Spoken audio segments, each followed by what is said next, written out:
According to a recent study, it has been discovered that Santa's reindeer have been eating psychedelic mushrooms for centuries. The tradition started when one of the reindeer accidentally ate a mushroom that was growing on the side of a tree.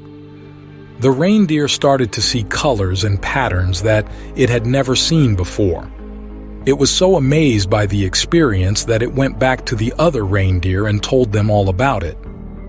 Soon, all of the reindeer were eating psychedelic mushrooms and having the time of their lives. In fact, the use of psychedelic mushrooms by reindeer is so widespread that it has become a part of their culture. Every year, the reindeer gather together to eat the mushrooms and celebrate the winter solstice. They believe that the mushrooms help them to connect with the spirit world and bring good luck for the coming year. However, not everyone is happy about the reindeer's psychedelic adventures. Some people are concerned that the mushrooms could be harmful to the reindeer's health. Others worry that the reindeer could become addicted to the mushrooms and start to rely on them too much. Despite these concerns, the tradition of psychedelic mushroom-eating reindeer continues to this day.